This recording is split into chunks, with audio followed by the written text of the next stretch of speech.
There has been a rise of anti-Semitic attacks since the October 7th attack by Hamas. Joining us now to discuss is Trevor Loudon, an author, filmmaker, and public speaker. For more than 30 years, he has researched Marxist movements, as well as the influence of the Chinese Communist Party.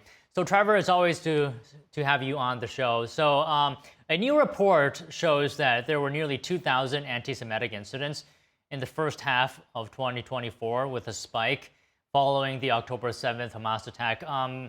Why do you think this is happening? What is causing this to happen?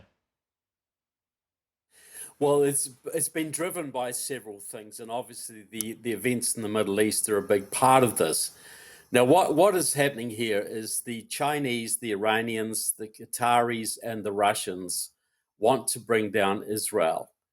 And so they are amping up their propaganda operations in the United States, in Western Europe, every bit of anti-Israeli propaganda they can possibly come up with, that Israel killed Charlie Kirk, that Israel is deliberately shooting people coming for food aid.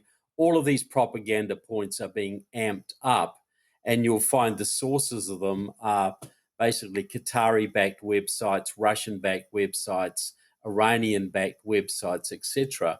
And they have targeted heavily, especially American conservatives, because the goal is to split America away from Israel so that Israel can be more effectively destroyed, more quickly destroyed. That's really the bottom line here. Okay, so the report is also highlighting a surge in incidents on campuses and in schools as well. Why do you think that is? Well, you're seeing this coming through TikTok. I had a report from a teenage friend in New Zealand the other day telling me about how her friends are all anti-Jewish now. They're all anti-Israel because they get this propaganda on TikTok and other social media things. We've also seen the big upsurge in campuses of very militant radicalism in the last 2 years. Unite, which is an alliance of local communist groups, plus Islamist groups like Students for Justice in Palestine, the Palestine Youth Movement, etc.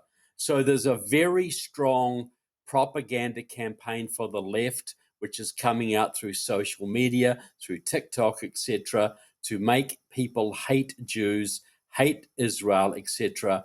And there's another campaign coming mainly from Russia and Iran to get conservatives to also despise Jews and Israel by spreading malicious rumors, unbacked accusations, and downright lies. This is probably one of the biggest propaganda campaigns we've seen in the world, actually, aimed at Israel right now. And it's been done through social media, driven by foreign actors, particularly Russia, China, Iran, and Muslim Brotherhood type operations.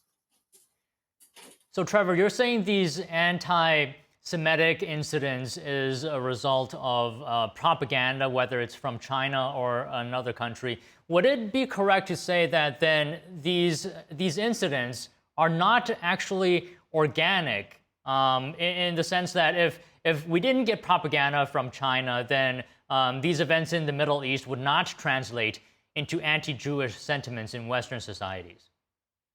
100%. This is a deliberate policy to stir up hatred against Israel, to divide Israel from its Western allies, to isolate Israel. Very, very similar to what was done to Ukraine, actually, but this is probably maybe even a bigger scale. But 100%, you can trace this stuff coming from Russian-backed websites. You can trace it coming from Iranian-backed websites. All these memes that are floating around, the famous meme that Israel had Charlie Kirk killed.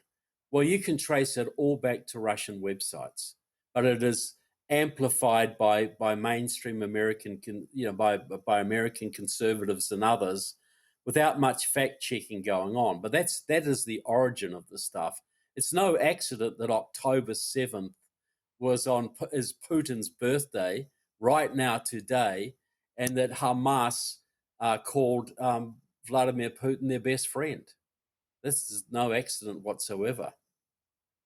Can you put this level of anti-Semitic incidents into perspective for us? How does it compare historically?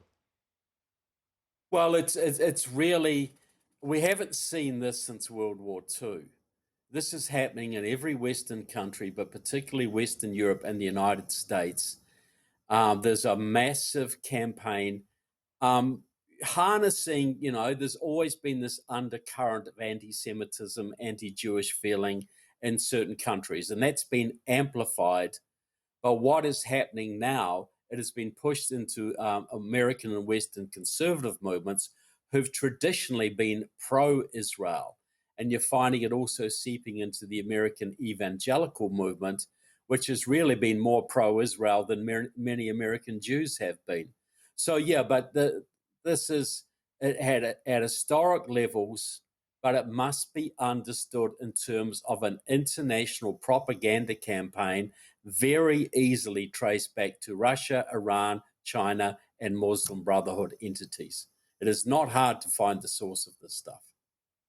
Okay, Trevor, I've come across a word that, if you wouldn't mind explaining what it means for me, what is the Red-Green Alliance behind the Hamas terror attack? Well, the Red Green Alliance is the alliance of communism and Islam. Now, the Muslim Brotherhood, which we've all heard about, was the father of Hamas. Now, the Muslim Brotherhood was founded in the 20s with the help of the Egyptian Communist Party. So this alliance between Islam and communism has gone right back to the beginning. During the Cold War, the Palestine Liberation Organization, Popular Front for the Liberation of Palestine, were openly pro-Marxist, Leninist, pro-Soviet, Soviet-backed organizations. And still today, we're finding Chinese and Russian backing for Hamas and Hezbollah and similar groups. Hezbollah works very closely with the communists of Venezuela, works closely with the Russians, works closely with the Iranians. This is the evil empire all over again.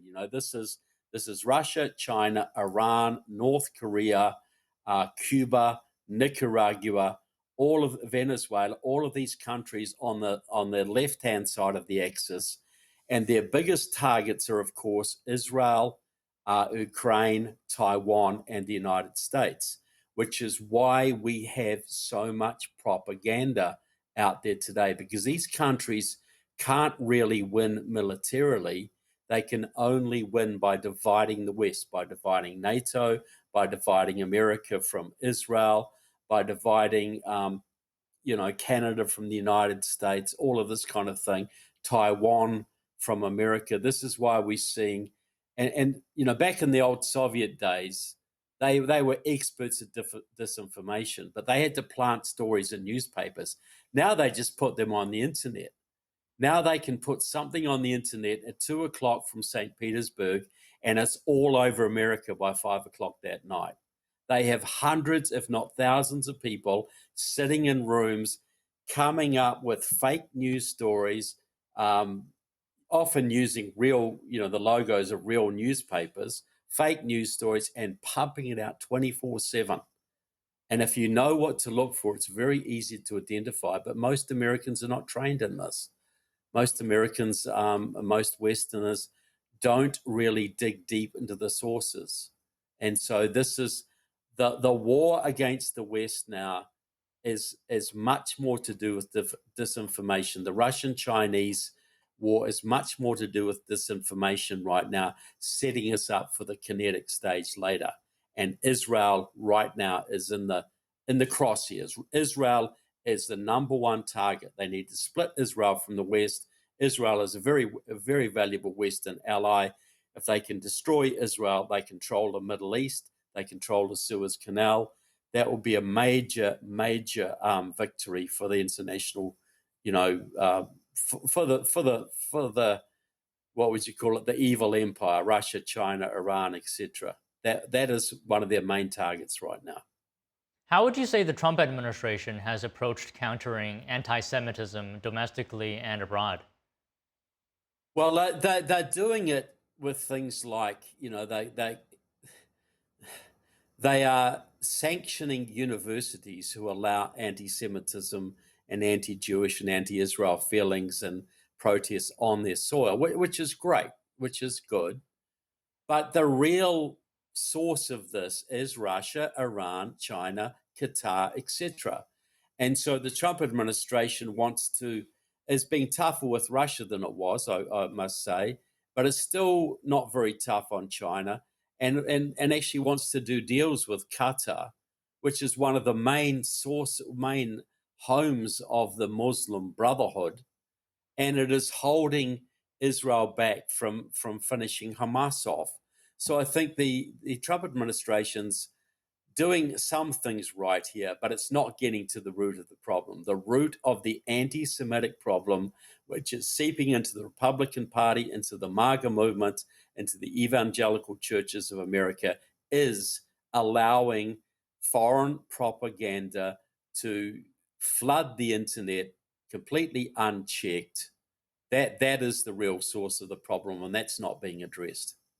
And just real quick, Trevor, do you think there is any way on the local level, the grassroots level, where communities can, sort of push back against this propaganda? What can regular people do?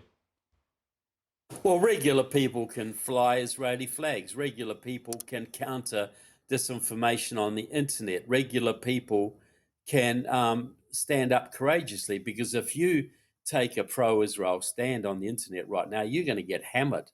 But realize this is bots, realize this is indoctrinated people, and the American people are still largely on the side of Israel.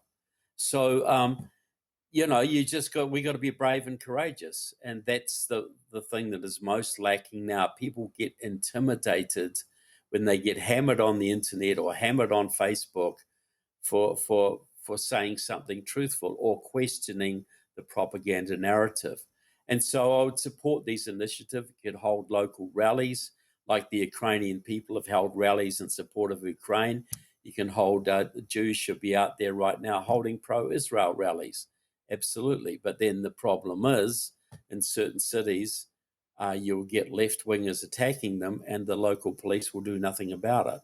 So, but where you can, we should be very public about where we stand, standing up for what is right here. October 7th was a tragedy. As I said, it was Putin's birthday. Hamas was in Moscow a week before they did the attacks. We know that some of them were trained by Russians in northern Russia and possibly in Africa as well.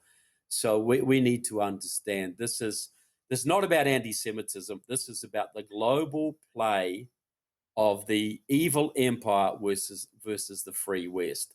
And they're picking on Israel. They're picking on what they see as the weakest point right now. And we've got to stand against that. We have got to stand with our Western friends. Okay, Trevor, well said. It's always great to talk to you. Thank you so much. Always a pleasure. Thanks so much for the opportunity.